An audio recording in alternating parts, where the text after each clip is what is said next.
All right, guys, good morning. Happy New Year. I'm Dave Villa. Welcome to GameChanger SalesCast. And first Monday, the first show of the new year.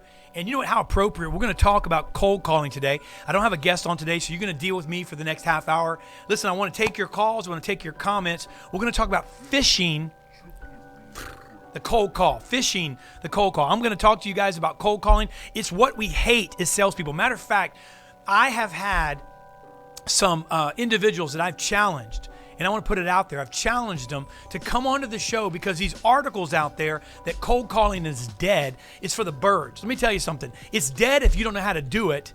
And if you don't know how to do it, I'm happy because it means there's more opportunity for the ones who do know how to do it. Cold calling is not only not dead, it is for the elite. And if you are in sales and you want to become the elite, then I suggest you learn how to cold call effectively. Look, I'm going to ask you this. Have you ever been fishing? Have you ever been fishing? I mean, I see people doing this in the audience. Like I see people right now like watching on Facebook Live and on davidvilla.me and on serialsalespro.com. And have you ever been fishing and they're nodding their head like, yeah, Dave, I've been fishing. Well, if you've ever been fishing, you know that the dedication it takes to catch your fish on any given day is absolutely incredibly, astronomically patient. I mean, it requires patience of Job. You know what I'm talking about? Like, I mean, as a kid, my grandfather, I remember specifically, my grandfather lived on a canal and he had a boat and he was a master fisherman. I remember going out with him, catching rainbow trout. I remember going out and catching snook. I remember going out and catching sheephead. Come on. And I remember getting up and going out there, man, and going back and he'd cut the head off the fish. I mean, he'd slice open the middle. He'd rip out these black guts and throw them towards me as a kid, and I hated that part. But I remember as a young boy, how long it took waiting for the first bite. And as a sales professional, I often recall that and equate this process of selling to that of fishing. But I'm going to specifically talk about the cold calling. And look, we as salespeople find it difficult, okay, to wait for that first opportunity to arise in cold calling because we don't have the patience. It's very similar to someone fishing. I remember, Lou, my grandfather, he used to fish. And then, you know what I remember? He used to grab a cast net. And he used to go and he used to walk the banks. If you've ever done this or if you've ever seen this done, you can look it up. And he would cast the net for mullet. Mullet wouldn't bite on the hook, on the bait.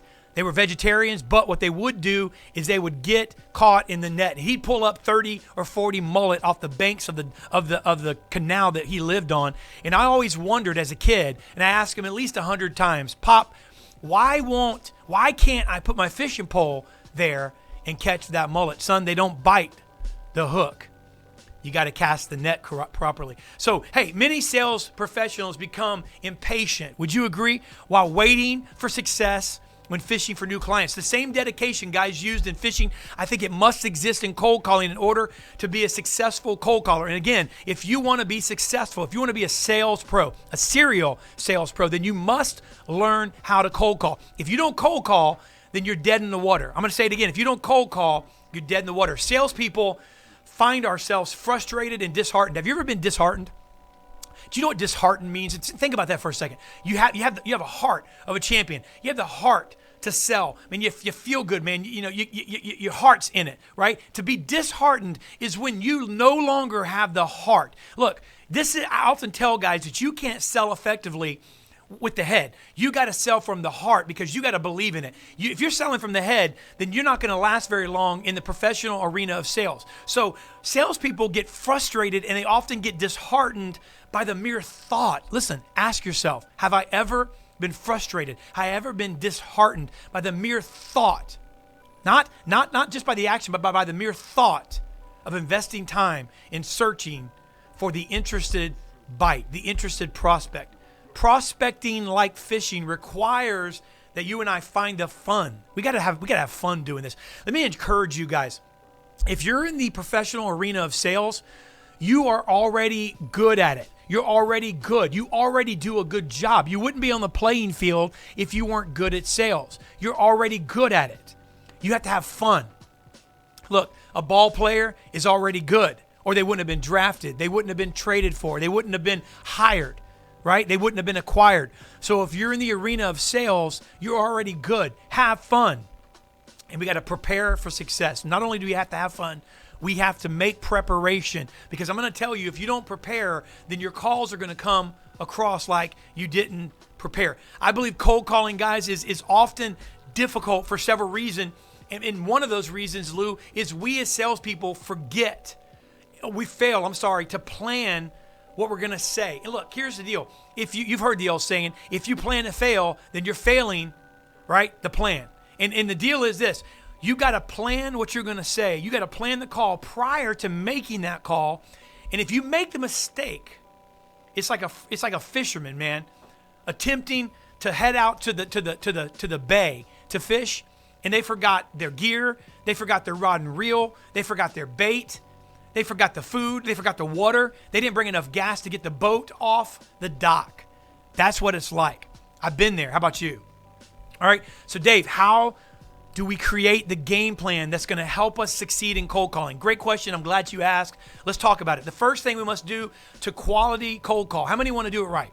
You want to do it right. Hey, if you're on Facebook Live right now, make sure you're giving me your comments. I want to read your comments online. So if you're watching this, come on, give me your comments on cold calling. You may hate it, but those of you that are beasts, I'm talking to the ones that are successful right now. Be quiet.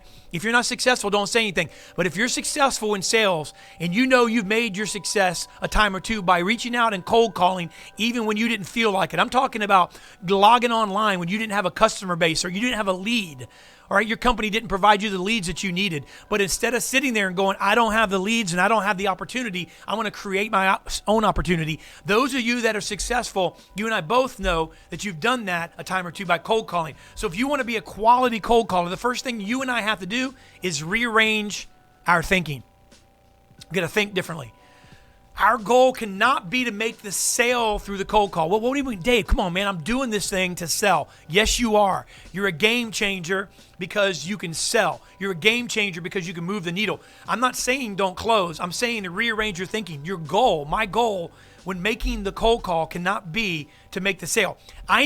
My goal when cold calling has to be changing my expectation from closing the deal, right, to moving the sale along. Let me give you an example. My goal should be to gain interest.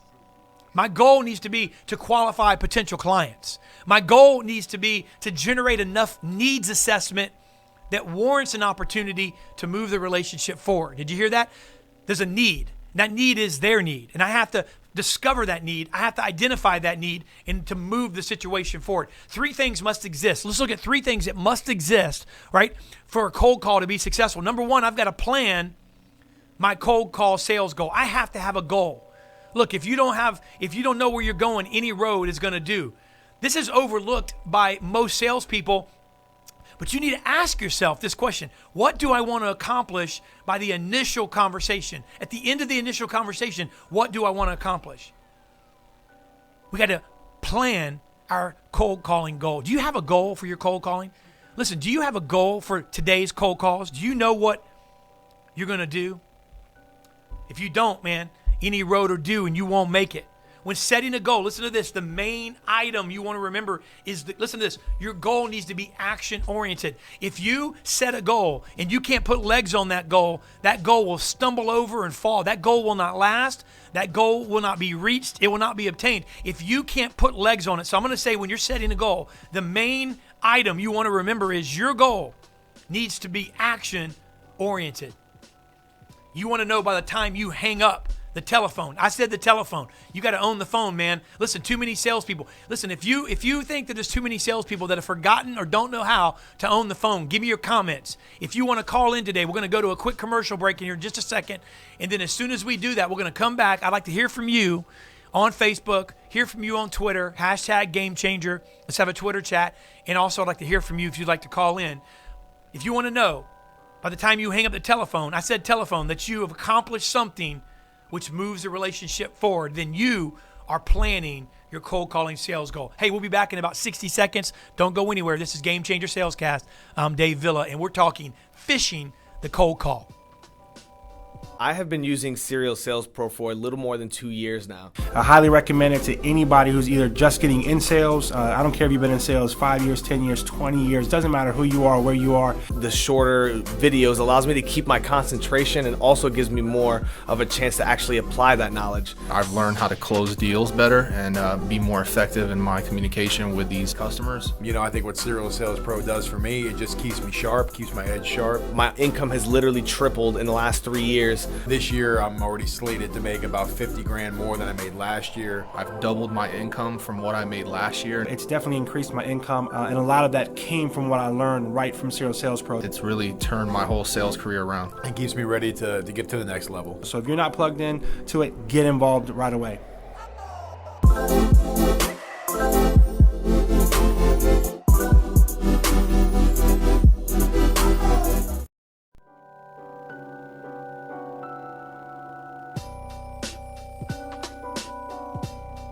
All right, we're talking 3 things that must exist for a successful cold call, or for a cold call to be successful. The first thing we talked about prior to the break is planning your close or your call a sales goal, planning your cold calling sales goal. The next thing I want to mention is designing your hook phrase. Look, anybody you're cold calling, let's think about it for a second, okay? You watched the movie The Boiler Room. If you haven't, I recommend it. It's old, but listen, when it comes to getting on the phone, there's some things you need to understand. Anyone that you're cold calling does not expect to receive your call at that exact moment. Now, let's just say you're watching this right now and your product solves a problem that your potential client or the client base that you're trying to sell to needs, has a need for. So there's a need by your client base or your potential client base. Let's just say you're selling widget A to the widget A industry, and that widget A solves a problem that this industry has, okay? So I think that's sales 101, right? You have to have a supply and demand. Let's just say that's there. If it's not, then you're in trouble, but let's just assume that those listening have a good product that meets a need and that you're serving an industry that has that problem, right? If you're in the car business, people that walk need to drive. People that have an old car need a new car, right? If you're in the healthcare industry, right? People that have a health need or have a pharmaceutical need, maybe you're in a pharmaceutical rep, there's a need for that product. So anybody you're cold calling, though, doesn't expect to receive your call at that exact moment, but let's just say they're there. Let's just say they're there and their whole time is consumed with finding a solution to their problem, okay? I'm the CEO of a marketing company. Not my problem or my need, right, is I want to do more business. I want to offer more training platforms to companies and individuals. I want to offer more marketing material to dealerships and companies out there, right? I want to have more workshops booked here in our workshop facility, for marketing and for branding. So we're trying to do more business and serve more people, but that's my solution. Getting more sales, getting more appointments in my call center, getting my executives to lead better, okay? So that's my need. So if I have a need for that and I'm busy trying as the CEO of this company trying to solve that problem, how do I do that? I'm strategizing, right? But I'm not expecting a cold call. I'm about my business. Hear me, guys. I'm about my business just like your prospective customers are about my business of my day, trying to solve my problems in the ways that I know how and trying to figure it out. In comes a cold call. It interrupted my day. I didn't expect to receive that call at this moment, but you have a solution to my problem because you've investigated my needs, right? So you have to design your hook phrase. Because that customer is not expecting your call at that exact moment, for that exact reason, you must and I must prepare ourselves, listen, to gain their attention as quickly as possible. How do we do this? How do we do this? Listen, this may not be revelatory to you, but I'm sorry if you logged in to see something revelatory. I've been selling for a long time professionally, and I'm going to tell you the biggest reason that somebody's attention is going to be gotten is because what's in it for them comes to the surface. That's a principle that you need to reintroduce or introduce for the first time into your sales arsenal. What's in it for them? Remember, in sales, your customer always wants to know what's in it for them. Look, you want to know what's in it for you, right? I want to know what's in it for me. Then why would your customer be any different? They want to know what's in it for them. If you can't clearly, listen to me, if you can't clearly define what's in it for your customer, then you will certainly not be able to sell without running into roadblocks. Are you hearing me?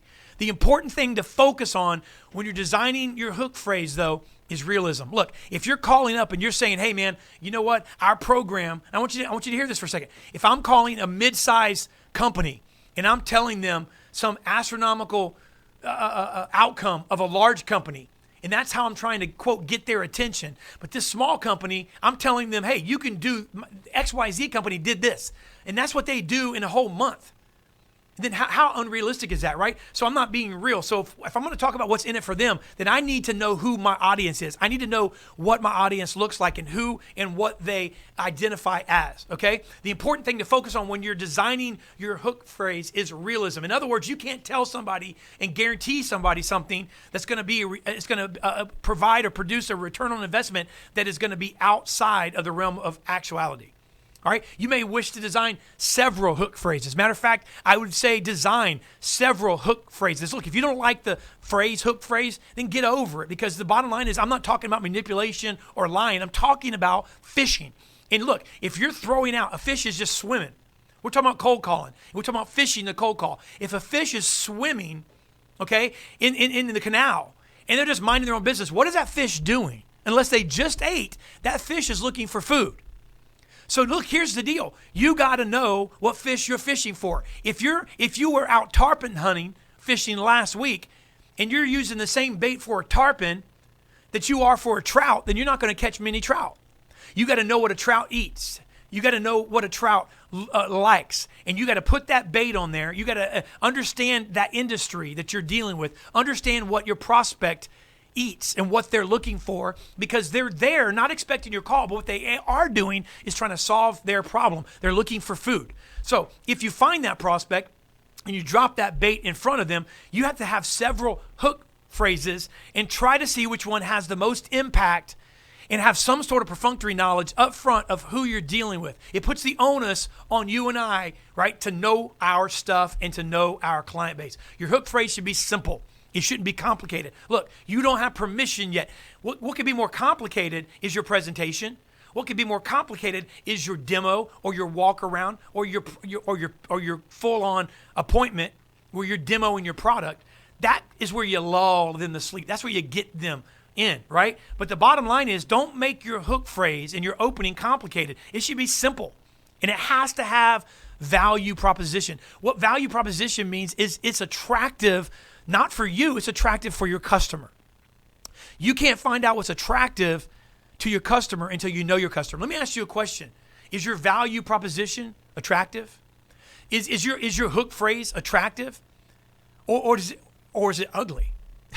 I mean, you got an ugly hook phrase. You're walking around with like one tooth in your hook phrase. You walking around and you smile your hook phrase. You're like, hey, how you doing? And you look like Jed Clampett got his teeth kicked down his throat. Look, like the Beverly Hillbillies called in one of their hook phrase back. Is that your hook phrase, or is it attractive? If your hook phrase looks like a scene in Rocky when he just got his face pounded in, or if it looks like cauliflower ear on an MMA fight, then you might want to revisit your hook phrase. It's got to be attractive. Value proposition means that you are attractive. Your product and your value is attractive to the prospective client. That's important, guys. Man, that's important. You may wish to design several of them, but you got to do whatever it takes to get that attractiveness in front. Let's look at number 3 of what it takes to have a quality sales call. You have to identify your customers' needs. Too often when making cold calls, sales people, I don't call them sales pros because sales pros get this. Too often sales people who are in the profession of sales attempt to present their idea. Have you ever done that? I have. Have you ever done that? I'm talking about, like, I present my idea. Like, my idea is something special, right?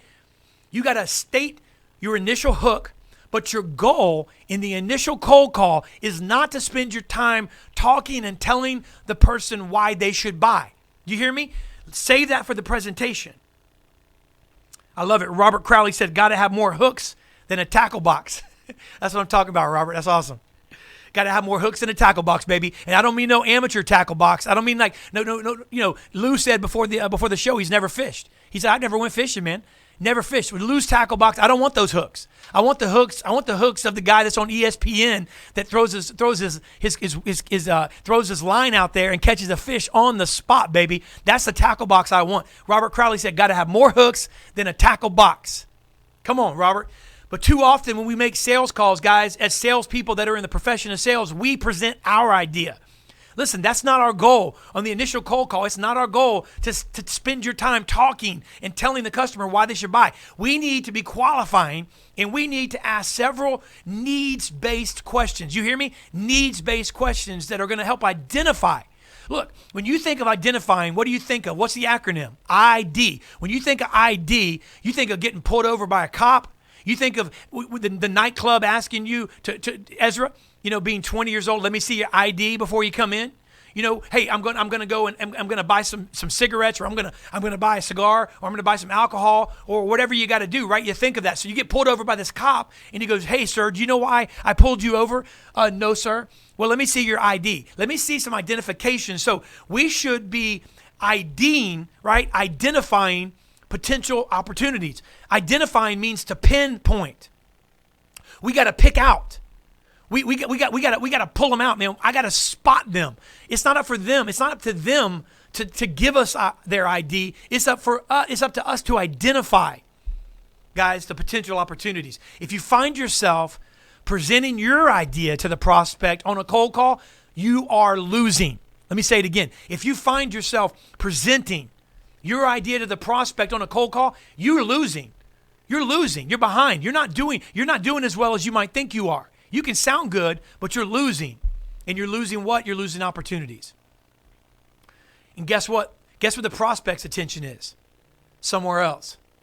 So if you are losing those opportunities because you're presenting your idea, you're talking, they're not listening.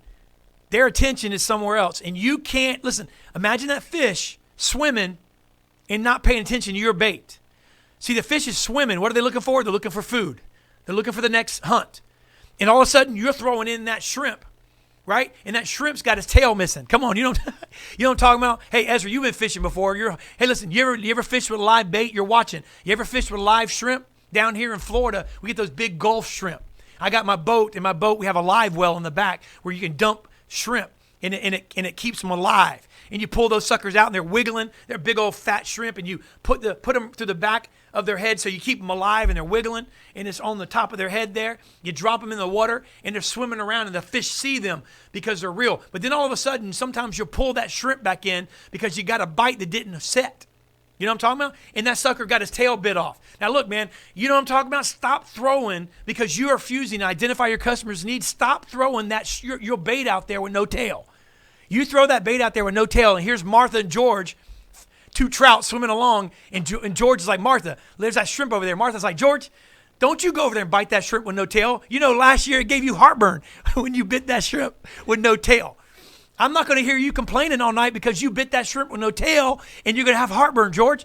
George, just wait along for the shrimp with the tail to come along. And here you are throwing some tired, disgusting bait out there. It's about to die. You pour that shrimp out of the water, and that shrimp's like, please eat me. Please, somebody eat me because I don't have a tail. What? So, hey, man, you're pointing behind me. Oh, the camera. Okay, my bad. I was looking over here. All right, I got to get this whole camera switch thing down here. All right? I'm sorry, man. I'm all caught up in shrimp not having a tail. Come on, man. If you've ever thrown bait out there without a tail, then I want you to message me on Facebook. If you've ever gotten better, okay, today than you were yesterday because you stopped throwing bait out with the tail missing, then I want you to shout out at me, man. Listen, I don't know about you, but I can tell you I have thrown tailless bait out there. And you know what? It don't work. You got to identify the needs. That fish is swimming around, and his attention is elsewhere because the bait doesn't meet the needs of the customer. Because we don't know our customers. We haven't identified their needs. We don't know what they think. We don't know how they ask, how they act. You should know specifically what value propositions your product or service bring to potential clients prior to making your cold call.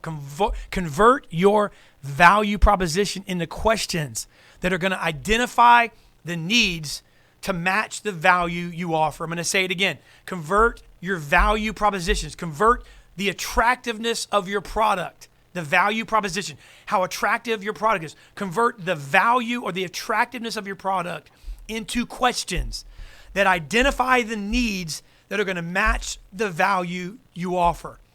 In turn, you'll have more success at cold calling. Listen, the conversation in the cold call should be give or take. You got to ask a needs-based question, listen for a response, provide a value-based proposition based on their need. And while you identify needs, keep the goal of your phone call in mind. If it's to secure an appointment, then keep that goal in mind. You want to establish enough needs that you can transition the conversation into asking for your goal. If it's the closing call, then you got to transition the conversation into asking for that point. Cold calling, guys, could be long and tedious, man. It could be a process that we would rather pick the corn out of crap than to do. And let me tell you something. As a salesperson, you like that one, Lou? As a salesperson, listen, there's a lot of things, man. You might want to shove bamboo up your fingernails rather than making cold calls. I've been there. Your cold call is not designed to sell.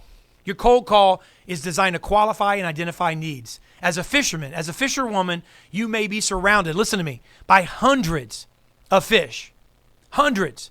There's hundreds of fish that are surrounding the fisherman and the fisherwoman out there today. But only a few of them are hungry. That'll preach, man. You guys, you hear what I'm saying? There's only a few of them that are hungry. The same goes for cold calling. Each day you're presented with a variety of potential prospects, but only a few are going to materialize into the quality leads, and you can't let the ones that are part of the process affect you from getting and being on your A game when that real opportunity and that real lead that's ready, hungry right now, comes swimming into your territory. Come on, man. I'm going to give you 3 things to remember before we wrap this thing up. 3 things to remember. There's still time to call in. There's still time to let your questions be asked. I like this. The only thing that's worse than no-tailed shrimp is frozen shrimp. Have to meet your hooks and phone calls with energy and excitement. Customers feel that over the phone. Amen. Amen. Remember in cold call, I'm going to give you 3 things to remember. You want to write these down before we go. Number 1, search out the hungry prospects and hook them. Search out the hungry prospects. To do that, you're going to have to go through some and find some and bypass some and talk to some that aren't hungry. But you got to search out the hungry ones and then hook them. If they're hungry, there's no reason not to hook them. Number 2, do not be let down by the numbers. It's a numbers game, and you will have more no's than you will have yeses. Listen, keep this in mind. I'm going to switch to baseball for a second. That the most highly paid baseball players are only good 3 out of 10 times. If they're good 3 out of 10 times, then they're paid millions. So you need to not be let down by the numbers. Number 3, remember in cold calling, you must have a relentless attitude, and you must be dedicated. Whew, what do you say, guys? Huh? Come on, man. Listen, I'm going to tell you, if you get this down, you may literally spend hours fishing and prospecting to be a sales pro today, though. I'm going to tell you that you have to learn or relearn how to cold call. The art of cold calling will launch your sales status. It will not just motivate it or put some momentum under it or just barely push it forward. It'll launch it like a rocket into the stratosphere. Your sales status will go through the roof. It will separate you from your competition. Remember this, there are plenty of fish out there, and if you learn how to cold call, your plate and your belly will be full. What do you guys say, huh? Is that good? Fish the cold call. I'm Dave Villa. We'd love to have you on Game Changers. We're booked out till May. We've got guests on till May. We got them out so far we had to stop booking them because people can't plan their calendar that far in advance. That's a fact, Jack. Listen, don't miss next Monday.